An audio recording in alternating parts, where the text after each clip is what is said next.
ரோமோ Tamil viewers எல்லாருக்கும் வணக்கம்.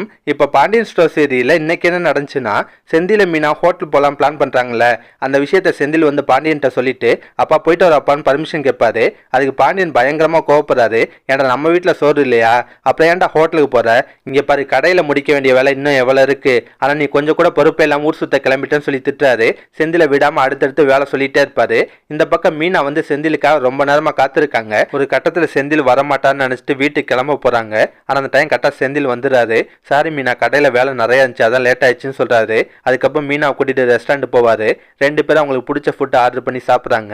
ஜாலியாக பேசிகிட்டே சாப்பிட்டுட்டு இருப்பாங்க. அப்போ பாண்டியன் வந்து செந்தில் கால் பண்ணுறாரு. செந்திலும் அட்டன் பண்ணி பேசுகிறாரு. பாண்டியன் எடுத்தோன்னே விசாரிப்பார். ஏன்டா ஒரு டெலிவரிக்கு போயிட்டு வரதுக்கு இவ்வளோ நேரமா, எங்கடா இருக்குன்னு கேட்குறாரு. செந்தில் உண்மையை சொல்லாமல் பொய் சொல்லிடுறாரு. அப்போ வர வழியில் வண்டி ரிப்பேர் ஆயிடுச்சுப்பா, அதான்ப்பா லேட்டுன்னு சொல்கிறாரு. பாண்டியன் சரிடா சீக்கிரம் வரான்னு சொல்லிட்டு ஃபோனை கட் பண்ணிடுறாரு. அதுக்கப்புறம் நடக்குதுன்னா, பாண்டியன் வந்து இவங்க இருக்க அதே ஹோட்டலுக்கு கலெக்ஷன் பணம் வாங்குறதுக்காக வராது. செந்திலும் மீனாவையும் பார்த்துறாரு. செந்தில் சொன்ன பொய்யை நினைச்சு பாண்டியனுக்கு செம்ம கடுப்பாது. இருந்தாலும் அந்த இடத்துல கோவப்படாம அமைதியாக கிளம்பிடுவாரு. அதுக்கப்புறம் நடக்குதுன்னா, பாண்டியன் வீட்டில் நைட்டு என்ன சமைக்கலாம் ஒரு டிஸ்கஷன் வருது. தங்கமேல் வந்து நான் எல்லாருக்கும் இடியாப்பம் செய்ய போறேன்னு சொல்றாங்க. ஆனால் கோமதி வந்து அதெல்லாம் சரிபட்டு வராதுமா, இங்கே 10 பேர் இருக்காங்க, குறைஞ்சது 50-60 இடியாப்பமாச்சும் நீ சுத்தணும், தனியாக எப்படி அதெல்லாம் செய்வ, சாப்பாடு மட்டும் செஞ்சாலே போதும்னு சொல்றாங்க. அந்த டைம் பார்த்து கரெக்டாக மீனாவும் வீட்டுக்கு வந்துடுறாங்க.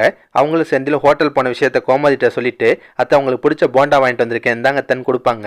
கோமதி ராஜி எல்லாருமே அந்த போண்டாவை சாப்பிட போறாங்க. அப்ப தங்கமேல் சும்மா இல்லாம, என்னது கடை பலகாரமா, இதெல்லாம் சாப்பிட்டா உடம்பு என்ன ஆகுது, அவங்க கண்ட கண்ட எண்ணெயில இந்த பலகாரத்தை செஞ்சிருப்பாங்க, யாரும் சாப்பிடாதீங்க, உங்களுக்கு வேணா நான் செஞ்சு தரேன்னு சொல்றாங்க. மீனாவும் சொல்றாங்க எங்க அந்த கடை நல்ல கடை தாங்கன்னு சொல்றாங்க. ஆனா தங்கமேல் கேட்க மாட்டாங்க. கோமதி ராஜிலாம் சாப்பிட்டுட்டு இருக்கும்போது அவங்க கையில இருந்து அந்த போண்டாவை பிடுங்குறாங்க.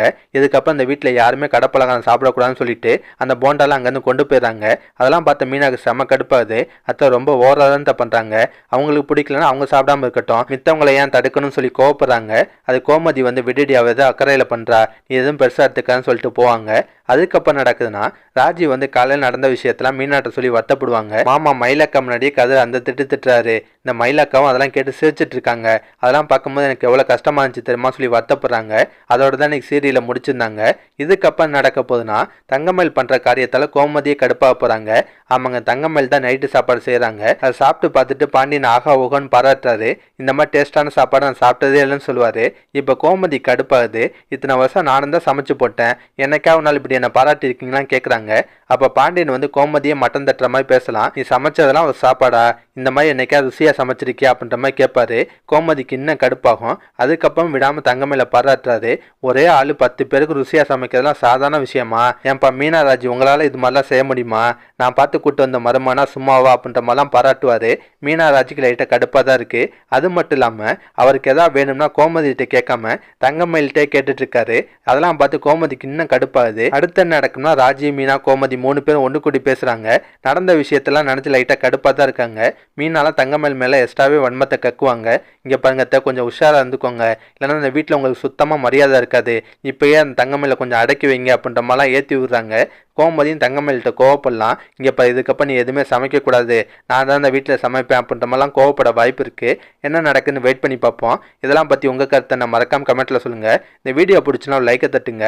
நம்ம சேனல் ப்ரோமோ தமிழ் ரிவ்யூ இதுவரை சப்ஸ்கிரைப் பண்ணலாம், ப்ளீஸ் கைஸ் சப்ஸ்கிரைப் பண்ணிக்கோங்க. நான் உடனே கொன்ன சீரியல் அப்டேட் கொடுத்துட்டே இருக்கேன். Bye guys.